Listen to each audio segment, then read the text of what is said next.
let me introduce you to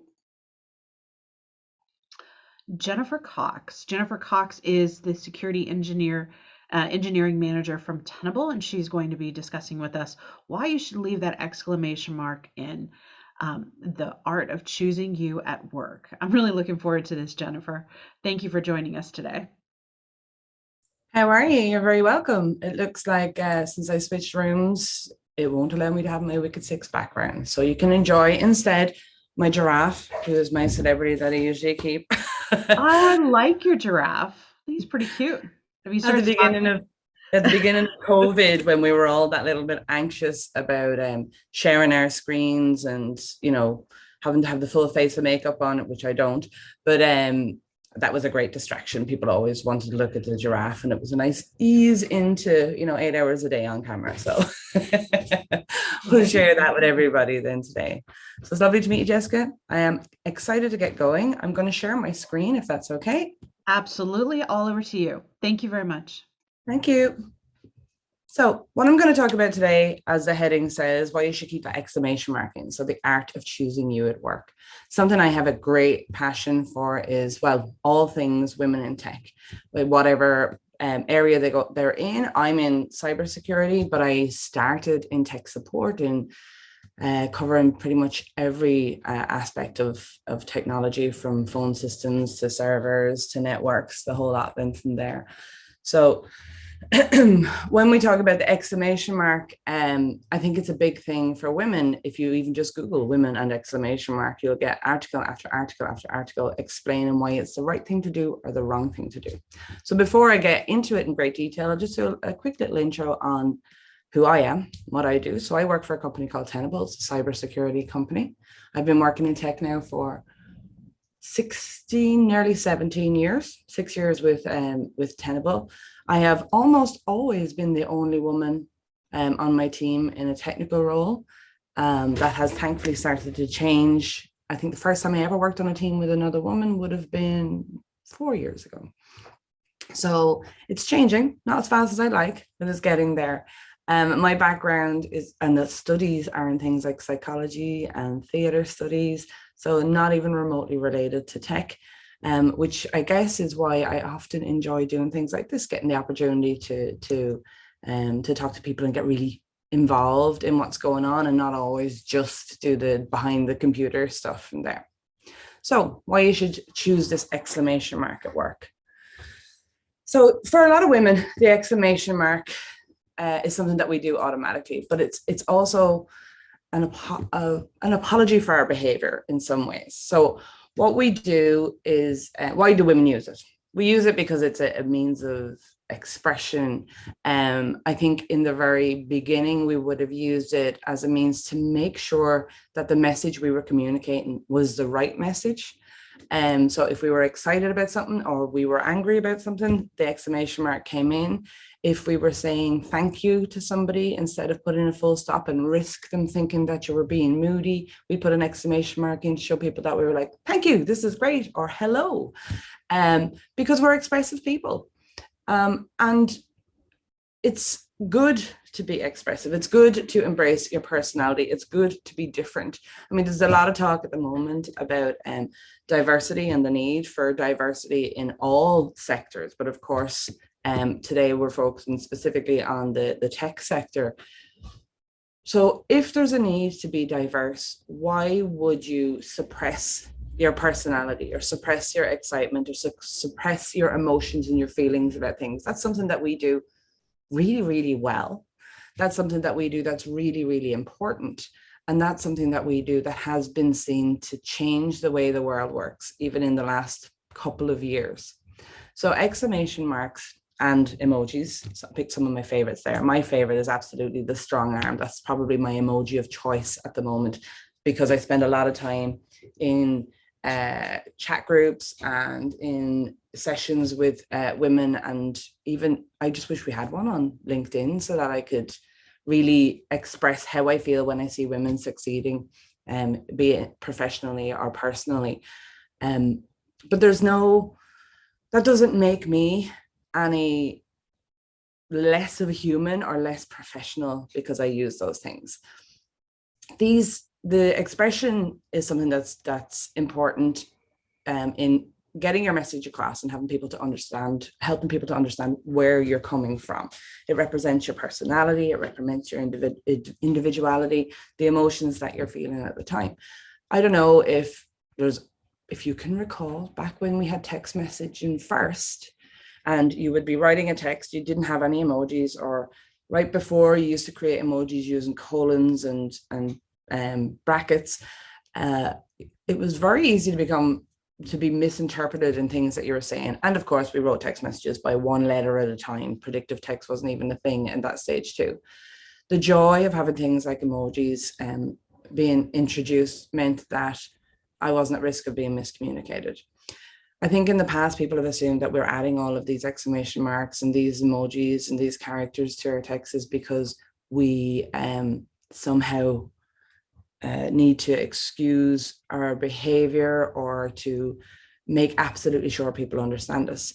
That's where it may have begun. And I think that's where the conversation started, when people judge for doing it, judge it as being unprofessional. But now it's completely different. It shows that uniqueness. It shows the difference between individuals and even between companies and such from there. So I used to work for a company before, and it was my job. I was working in support, so I would reply to emails, answer phone calls and whatnot. And I remember specifically having a phone call with a C-level man who was really quite irate, shall we say. Not the words I probably would have used at the time, but he was really, really hot-tempered at the particular time. He had some systems that were down. He was not a happy camper. And I took his call, and I was working with him on the phone for not a very long time. It was something that we managed to resolve relatively quickly. During the conversation, brought his temperature down, got his issue resolved. He went about his business. And then I had to send a follow-up email. So I sent a follow-up email in which I needed to CC my boss in, because this particular issue was something that had been escalated and my boss was aware of it. So I CC'd my boss in the email, said, dear Mr. Customer, here's the link to follow up on the conversation we had earlier. And then put a smiley face at the end of it. Now, this was at least 10 years ago. And I sent a smiley face because I had had a conversation with this customer. I had talked him off the edge. By the time we got to the end of the call, we were on good terms. We were, he was a little bit more relaxed, and he felt like I'd helped him, and we'd made that kind of a connection, something that women are particularly good at doing in a very short space of time. My boss couldn't see the conversation that I had beforehand, but my boss saw the email that I sent with an emoji on it.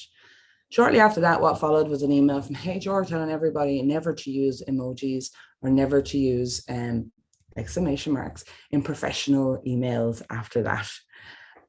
So I actually took it to my boss and to HR afterwards and showed them the email that I got back from the customer in response to the message I sent, which was from the customer saying, thank you so much for your time today. So it was easy to misinterpret the email that I sent, that my boss only saw one part of the discussion. Looked like I was, what in his opinion, it looked like I was being unprofessional sending an emoji. But in response to that emoji, I got an email from this C-level customer saying, thanks for the help today. It was great to meet you. Hope we'll work together again soon, with a winky face on the end of it. So I got great pleasure in going around and showing my boss that and saying, there's a time that it's called for. And it just helps to emphasize who I am and the way that I work. I mean, you'll always see me if I'm in a chat and I'm saying hello to people, I will always use an exclamation mark after it. Because if I see you in person, I will say, hello. I won't just go, hello. So it has to be, it has to reflect who I am. And I think that there's a time and a place for that. So I guess the bottom line for that particular conversation for me is that there's moments where it's important. It's always important to be yourself, but there's moments in particular where there's real value in being yourself and embracing who you are and doing things in a way that is true to you.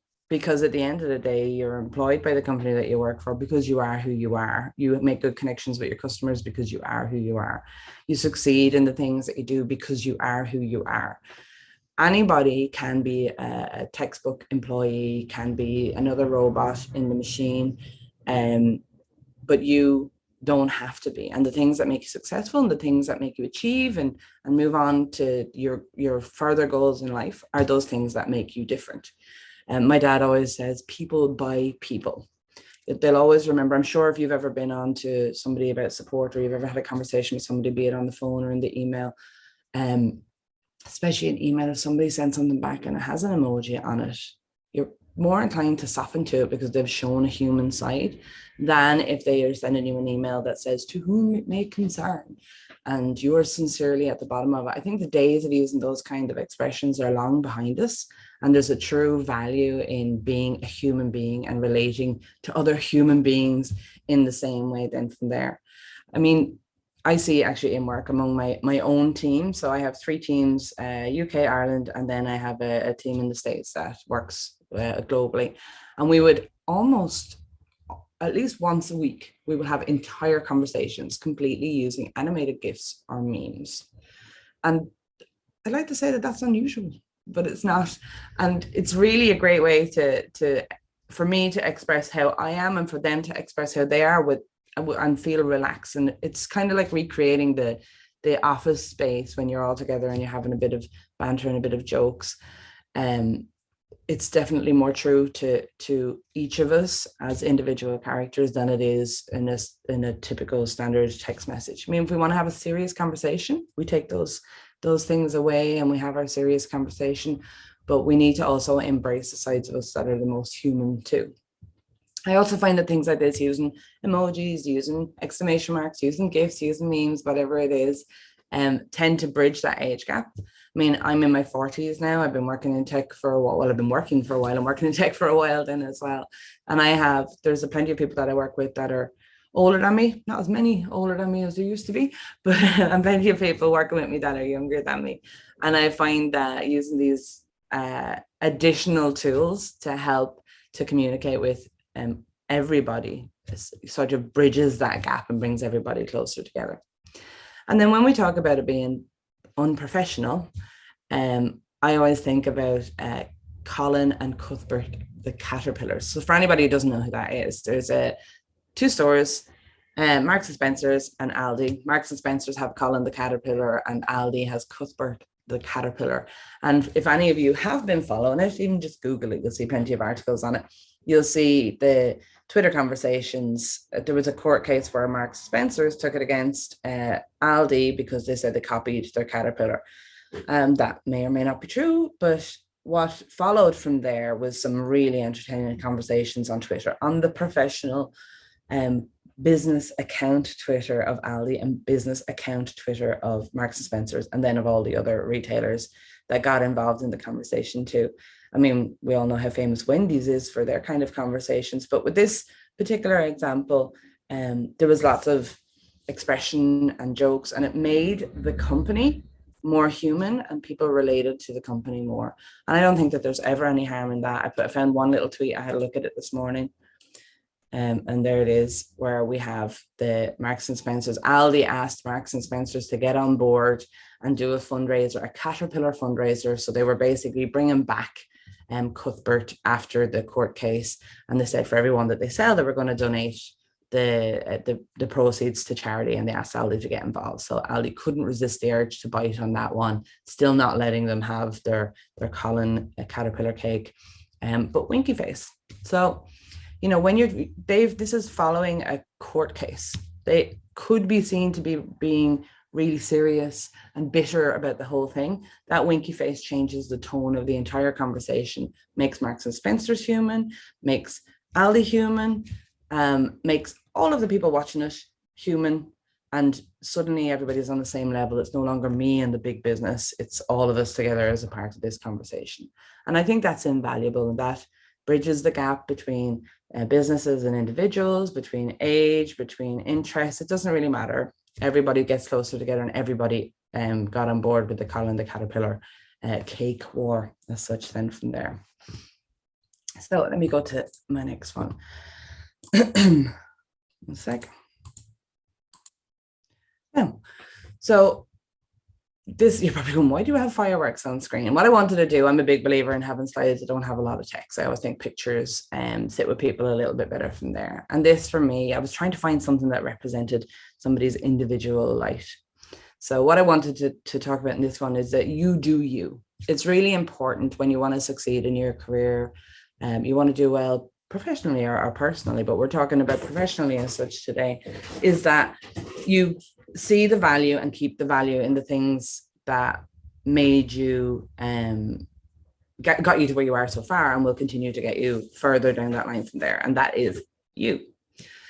When people weed through CVs, as I have done many a time, and then do interviews and then eventually make their candidate choices at the end of it, we're not weeding through CVs that are exactly the same as each other. We're not looking at people who look and sound and behave exactly the same as each other and then just randomly picking one. That whole process is down to choosing the right person for the role, where skills are a part of it, but they have to fit the team, their personality, the way that they work, their experience in the past. All of these things come together, but we choose you for the role because it's you that we want in the role, not somebody who's generic. So it's always important to remember, and if that's the only mantra you take away from this, is that you do you. Don't ever apologize for being who you are. So something that comes up a lot, and I've heard, I do a lot of mentoring, and I'll tell you a few stories about some of the mentoring as I go along. But one thing that comes up quite a bit, especially among women in the workplace, is where they have let's say professional jealousy among employees. So where they'll be told to tone it down. Don't work so hard. Don't do so much. Don't learn so much. Don't work so late. All of these things that we may choose to do because, I mean, I know I love my job. So I could quite often be found still sat on my computer at 7 o'clock at night, pottering away, doing things because I love it. But having a colleague telling you to slow down, don't respond to that. Don't give it the energy. If you're doing something and you love it, if it's good for you and you're enjoying it and you're doing well and you're succeeding, don't have somebody tell you to dim your light. It's really important that you know who you are, know what you want to achieve, and you push forward with that. Don't give them your energy. Use your energy doing something that you enjoy. Use your energy pushing forward towards that goal that you have, the things that you want to achieve. Do not give your energy to people who just want you to dim your light. They don't deserve it, and use it for something else. I know that if it's something that you struggle with, trying to fit in with the team, and women as a general rule, and I've seen it in the past, tend to overachieve within their role. So if their role is measured by a monetary value, they've got a target, or they have to hit a number of, close a certain amount of cases, or they have to do something, that is measurable, they'll often do more than their colleagues in order to prove their worth or prove their value within that particular role. If you're doing that and you're enjoying that and you're happy with that, carry on. Don't have somebody tell you to do less because they can't keep up with you, or they're not willing to put in the same work as you, or they're not enjoying what they do as much. You do you, and don't have anybody try and drag you back when you're moving forward. There's this project that I used to do with a lot of mentees that I've worked with, and especially when they're finding that they're kind of stuck in a rut and they're trying to move forward, or they want to succeed with a particular goal. Could be a personal goal, could be a professional goal. It's usually a professional goal where they're like, I want to get promoted, or I want to win an award, or I want to go for a different job, a better job with a different company. And they're trying to figure out how to get out of the rut that they're in to do it. And we do this thing that I call the Yes Project. It's really, really simple. Make notes if you must. But basically, what you do is you say that you're going to say yes to everything. So I have a couple of different stories on this for the sake of time. I'll come back to it at the end if I have time. I'll come back to some of the other ones. But for me, what I did is I always wanted to get involved in all things women in tech. And about, I think it was 2018, I was talking to one of my colleagues about it. I was coming to the office, which was 2 hours each way. So 4-hour drive a day, 4 boys at home. And my husband was working at the time then as well. I also like to study a little bit on the side. There's a lot of things happening, taking up time. And I wasn't sure how I was going to find the time to do any of it. So what I had decided to do, or set myself the target to do, is that if anything crossed my path, I would say yes to it. I wouldn't go out to find things to fill time I didn't have. But if something crossed my path, I would make it work. I would say yes to it. And in my case, I set that specific to things that were women in tech. And what I did was not just because people weren't obviously just going to pop out of nowhere and ask me to get involved in things. That meant that if it was in my LinkedIn feed, that there was some sort of an event that I could go to, whether it was networking or it was technical or whatever it was, social, that I would see if I could get to it, whether it was handing out leaflets at an event, whatever it was. As it came up naturally within my social media, within my email, when people reach out to me across any network that I'm already involved in, I said I would say yes to it. I would try and get involved in it. So I started to do that at the beginning of, was it 2019? So January. And in doing that, you'd be surprised the doors that will open. So for me, in doing that, by the time I came to September, so just 9 months later, I ended up as one of the main stage speakers in the convention centre in Dublin. If you've ever been to the convention centre in Dublin, it's the one that looks kind of like a Coke can leaning on its side. Google it. It's quite a cute building. It's across the road from where my office is. But I ended up on the main stage speaking in front of 1,200 people there about work-life balance for women in tech. And that's what happened in the space of 9 months by simply saying yes to the things in the area that I wanted to succeed in.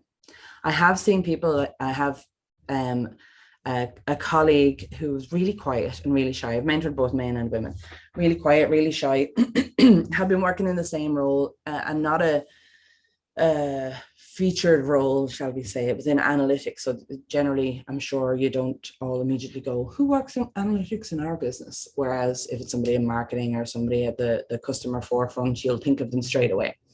But anyway, he works in analytics. And he said, I want to get promoted. And I said, well, what's your ultimate goal? And he said, well, my ultimate goal is I'd love to win one of the company awards for doing great work, for being, good at what I do, be recognized for that. And he's like, I can't see me ever doing that. I was like, okay, so let's work on this. Let's see what we can do. And this was right in the height of COVID, where we were all locked down to small limits with regards where we could travel, things we could do, people we could interact with. But I set the yes goal. Now, if you're going to do this project, obviously, be safe. Don't do stupid things. Don't agree to meet people in dark corners somewhere. Be sensible about it.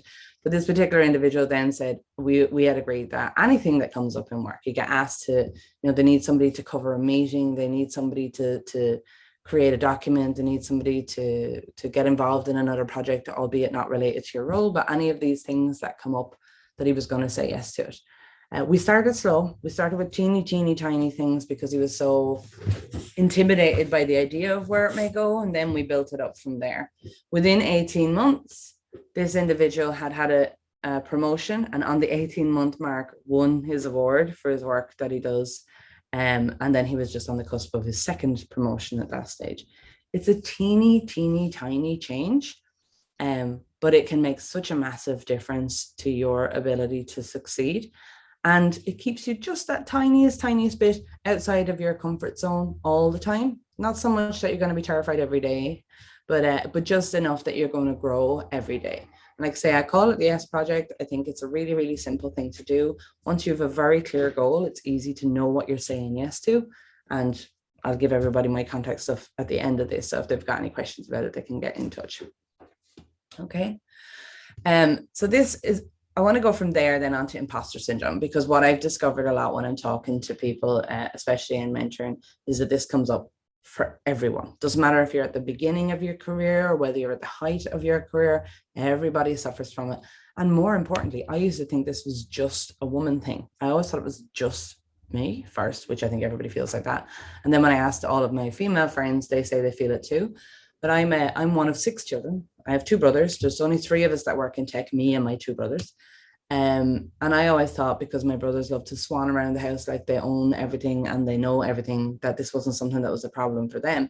But when I discussed it once, within earshot of my younger brother, he was like, no, this happens to all of us. I'm often waiting for somebody to come and tap me on the shoulder and go, what are you doing here? How did this happen? So that was a relief to know that it wasn't just me or just women that suffer from it. Imposter syndrome is so hard because the enemy in that scenario is you. You're the one that is causing the problems for yourself. You're the one that's doing the second guessing. And I found this particular picture and I thought it was the best representation of it for me in two ways. One, I feel like I stand out so obviously as not belonging here or going to get caught as the green gummy or the green jelly in this particular picture, but also that there's always somebody waiting to take my place. This is something that, I have regular, what do you call it, comes in waves, regular moments of, uh-oh, what am I doing? And then I have moments of, no, I'm good. I got this. I'm great. I can, do what I need to here. And we always feel that there's this need to be perfect all the time. And if you're not perfect all the time, then maybe you don't belong where you're at. Your lack of perfection is one of your key selling points. Perfection is not a good thing. Perfection shows that there's no room to improve. Perfection says that you're not willing to listen, that you don't want to do better, that you haven't got anything else to bring to the table. Being imperfect and embracing being imperfect means that you're willing to grow, you're willing to learn, you're willing to listen. And that's way more important than being spot on with your presentation or having the right background work on your presentation, as mine has not done today. Or when you come, like I did a dry run of this presentation yesterday, and about 3 minutes into it, I think that the only words that were coming out of my mouth were floofy, floofy. It just was not happening. It just wasn't coming out at all. My sister found it very entertaining, of course, because it was her I was doing the run through with. Some days things are going to go like that. Some days they're going to suck. Some days things are just not going to work. And some days you're going to go, what am I doing? Look at all these amazing people around me and the things that they're doing. I do not belong here. And on those days, just take a big deep breath and remember that you're there because somebody saw you as the individual who would bring a specific characteristic, a specific trait, a specific skill to the team that you're in. They saw you as being valuable for you. Again, not the generic robot, not someone who's just typical for that role. There's something about you that they chose to put you in that position. And it's your skills are valuable within that position too. Take a deep breath and stay true to yourself. The most important thing I find that it can do when it comes to imposter syndrome is never to fib about it. I always have to remind myself what I've done, where I've come from, what I stand for, who I am, so that I never have to turn around at any point and go, what did I say I could do? It should always be what I can actually do. Stay true to yourself. And honesty is really, really important in your success and in your career. And honesty with you is the most important part, of course, with everybody else around you. And even with things like I've often worked with customers. Of course, Jenny, you've worked in support, but I still work with customers. And I've had times where I have had to give some pretty bad news to customers. I had one conversation where I had to give 3 pieces of really bad news to a customer on the phone. And I wasn't afraid to do it. I mean, we all knew nobody was going to like it, but I wasn't afraid to do it because I knew that that customer that I'd spoken to on and off with good news, bad news, and just chatting over the last 6 months or a year, I had never fibbed about what I could do. I'd never fibbed about what I would do for them or where I've come from or anything like that. So I built this relationship of trust with the customer so that when I came to them and I gave them their 3 pieces of bad news, whilst they weren't happy with it, they respected that what I was telling them was the truth, that I was honest with them, and that when I empathized with them, it was genuine. The honesty is a value that you can't really put a price on. And being honest to yourself means that you're going to be in a position where you can grow harder, as I call it, grow even better in your future and be much more valuable to the people around you then from there as well. So I have a story about imposter syndrome that relates to this.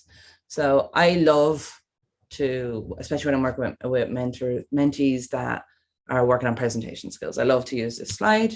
If you scope through my Instagram all the way back, I don't post a whole lot, but this is on it there somewhere.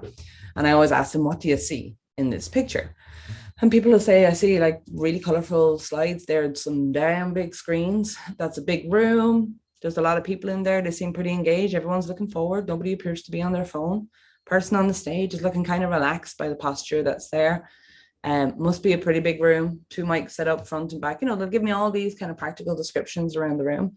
What they do not see is what happened actually right at that moment and for about 5 or 10 minutes before. So that's me on the stage. When I had longer, darker hair, you would know what color my hair would be from one week to the next. And about an hour before that, I was there with my sister. This was a Women in Tech event that was on in the convention center that I spoke about earlier. I was there with my sister, and about an hour beforehand, I went to the room that I was to speak in.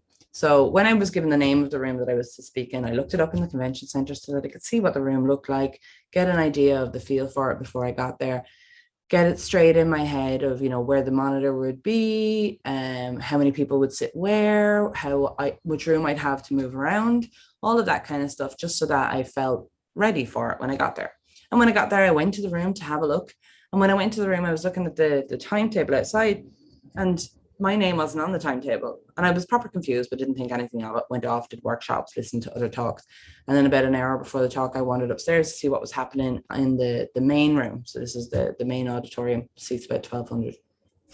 And when I got to the main room, I looked at the timetable outside of that. And sure enough, there was my name on the timetable for the main room. What I didn't realize is that in the convention center in Dublin, so if you're ever going to speak in the convention center in Dublin, each floor, all of the rooms are named the same, but A, B, C, D, whichever. I did not know that. So when I searched it, looked at the room, clicked on the first one, thinking that was the only room of that name, I found the one that seated 200 people, and didn't realize that I was going to be in the main hall where there was 1,200 people. This was an hour beforehand. I have never had a truer imposter syndrome moment than that hour beforehand. I would like to say I didn't panic, but that'd be a flat out lie.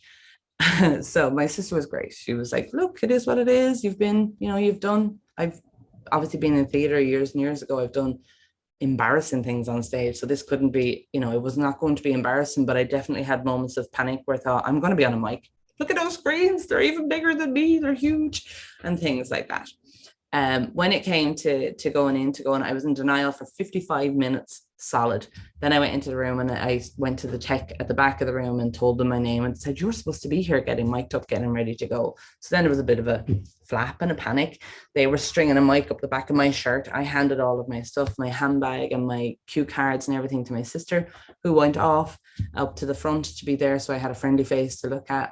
And then I walked up to the side of the stage. And as I was standing at the side of the stage, waiting to meet the lady who was going to introduce me, while hyperventilating and trying to look calm, I realized that I had given my cue cards to my sister. So here I was in the biggest room there with all these women that I so wanted to like me so badly.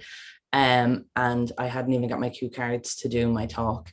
The lady came down that was introducing us, Ruth was her name, brought me up on stage. I was given the clicker.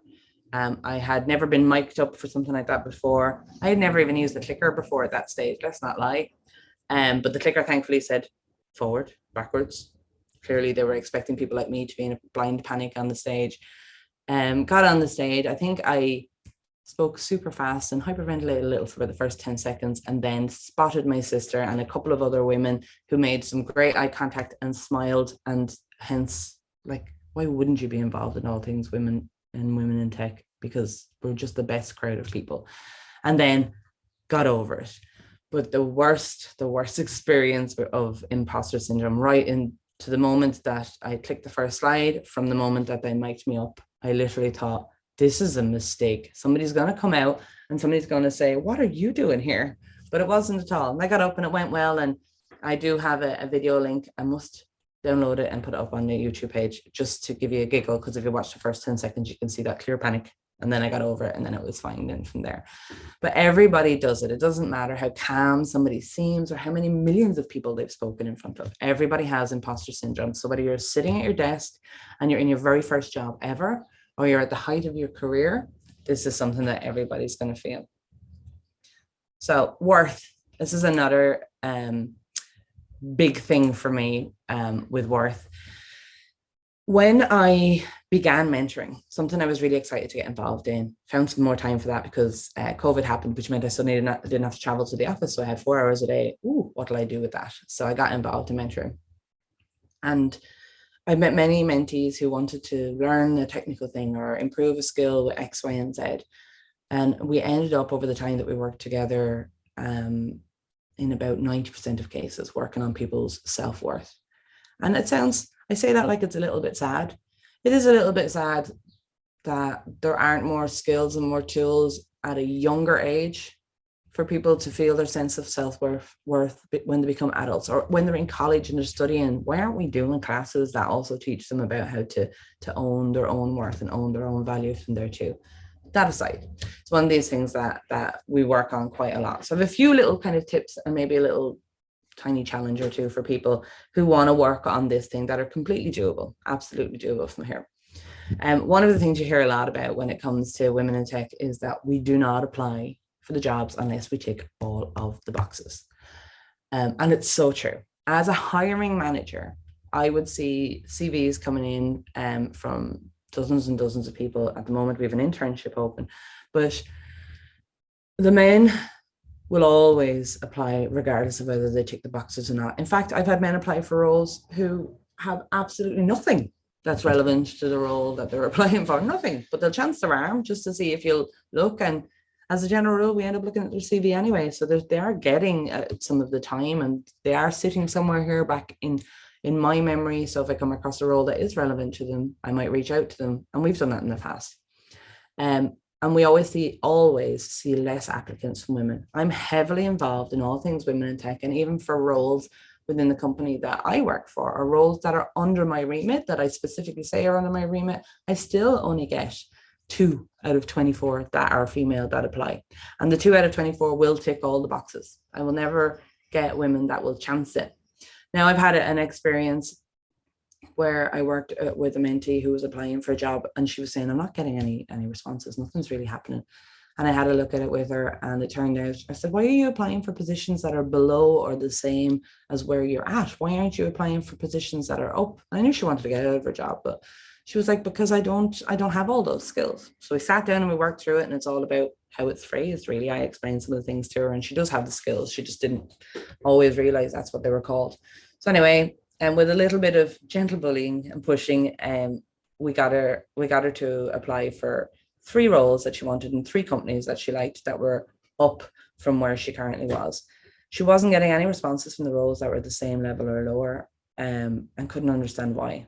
I can see now as a hiring manager that's probably because she was overqualified, but she got responses from all 3. And 1 was a no, fair enough, you're going to get those, and 2 of them were a yes.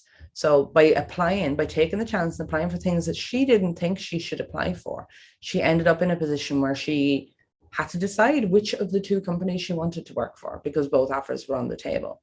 Apply for the job. If you don't tick all the boxes, apply for the job. If you don't think you're qualified to apply for the job, then why do you think you're qualified to reject yourself from that job? Because that's what you're doing. If you don't apply for it, you're closing the door and you're making sure that you do not get that job. So apply for the damn job. All right. If you're not sure, ping me, ask me, and I will tell you to apply for the job. But get it in there. Let somebody else go, no, that's not for you, or you're not qualified. Or they might even come back and say, look, if you studied such and such, then you'll be in a better position to apply for it. But you have nothing to lose. Apply for the job. If what I see, oh yeah, the LinkedIn challenge. I know I'm nearly out of time. I promise I'm nearly done. I have a LinkedIn challenge for people. I always say that if you're using your LinkedIn and you're connecting with your mother and your great aunt Sally and your friend from school, stop. Go through your LinkedIn, take out all of those relatives and friends from your LinkedIn, ditch them. That's what you've got your Facebook for, or your Twitter, your Instagram, or your WhatsApp group, family groups, things like that.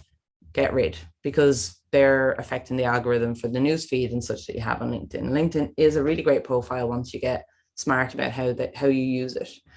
I always consider LinkedIn as my win book. So when I'm trying to establish my worth, or when I'm having moments where I'm like, oh my God, that day went to hell, and I want to remind myself of my achievements, what I'll do is I'll go through my LinkedIn, and I will always make sure that any job that I've had in the past has some pointers on things that I achieved while I was in that role, not just the work that I did. Everybody knows, like, if you're a support person, that you take support cases, that you close them, that you take phone calls. But Do they know that you achieved 110% of your caseload every week, week on week? Do they know that you were responsible for dealing with cases for customers above I don't know, 1 million renewal value? Do they know that your skills are huge, that you've got, like, they go across multiple different technologies rather than being specific to one particular area? They're achievements that I've had in that role, and they should be on my LinkedIn profile. They're not on mine, they're just examples. But I also put anything else that I'm involved in, voluntary or otherwise, and put those things up. It makes me different to everybody else. Anyone can do the click, here's the job description, click, here's the job that I've done on their LinkedIn profile. That doesn't make you individual, and you were brought in as an individual. So tell people what it is that you've done that has been a success within that. Excuse me. It's important that when you look at your LinkedIn that you see the things that you've achieved in the past, that it becomes that. Because if you see it as an achievement, then the people who are looking at your profile for jobs will also see it as an achievement, and keep that in mind there. I have loads and loads of tips and loads of things that I could help people with on the LinkedIn side. So if you're ever looking for any assistance on that, I have no problem. Reach out to me and let me know. One of the things that I was going to talk about was salary negotiation, but I might leave that to another time. I know it's important for people. Actually, no, I'll do it quick. All right. So salary negotiation in the last company that I worked in, it was in one of my very, very first jobs. So I was on 21,000 euro or pound. It was a good while ago anyway. And it was my first time for a review. There was a chap on my team who was leaving that day. Me and him got on really well. And because he was leaving, he says to me, what are you going in for? What are you going to ask for? And I said, I'm going to ask for 23,000. If I get 23,000, I'm happy. I have never negotiated salary before. I have never had a conversation about a review before. And he said, why would you do that? Ask for more. He said, because even if you ask for 23, they might give you 22 and then you're not getting what you want. He said, ask for more. Go in there and ask them for 29,000. And I was like, why would I do that? But I was also very green and didn't know how to negotiate. So I thought, you know what? I've nothing to lose. It's my first time going in. Maybe this is how it's done. So I went in and I asked for 29,000 and I came out with 26. So in that ballpark, that was a significant difference. And I was hopeful to get 23, but got 26. They're the way you should negotiate your salary, whether you're coming into a new role or whether you're negotiating in your current role. Always ask for more than you think, more than you want, or more than you think you should get, and let them turn you down. Don't you start deciding that you deserve less. Ask for it from there. So things you can do: promote the women that are in your network, promote the women that you see on your LinkedIn feed, congratulate them, hurrah them. And when you see events that are on like this, promote them all over your social media. There's only way we're going to make a change is if we blanket cover everybody's feeds with all the things that we're up to. Get involved in mentoring. So important. If you feel like you're not in a position to mentor, then become a mentee. If you've got any experience at all and you can share as a mentor, then go for that. Connect with other women everywhere. Women are fantastic. When you connect with them, they are supportive. There's nothing quite like it. I have sisters, but they don't work in the same career as me, but they're still some of my greatest fans as such. And then share. When you see things that are coming up, share it again all over your social media. Share people's successes. Share your love for things that you're involved in. Make sure that everybody can see that we are making noise, because we are. And then that's it. If you want to connect with me, there's my stuff. I'll put it into the session 2 chat for anybody that does want to connect. I think I'm probably most active on the LinkedIn side of things. I'm a bit slow on the other two, just trying to find time to do it. But yeah, hopefully that was useful for some of you today. And yeah, it was great fun being here. Hey, Jessica. My gosh, it was fabulous. Absolutely fabulous. Really a genuine thank you.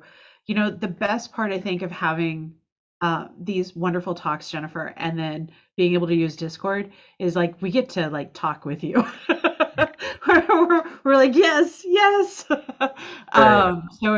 it's fabulous. A lot of great discussion and some real truth and vulnerability on the Discord. Thank you so much, genuinely. This is a wonderful talk. I really hope people come back and watch this. Very inspiring and motivating, and yet incredibly genuine. I'm going to hop over into the Discord chat for a bit. If anybody has any questions or they want to have a chat about it, I'll be in there anyway if anyone's there. Okay. Oh, absolutely. And feel free to head over to the 24-hour happy hour too if you want to just have a voice talk. Um, Thanks. It's funny, I think not so many people over there, but it's great. We have, thank you, Jennifer. Appreciate it. We'll You're catch up welcome. later. Take care.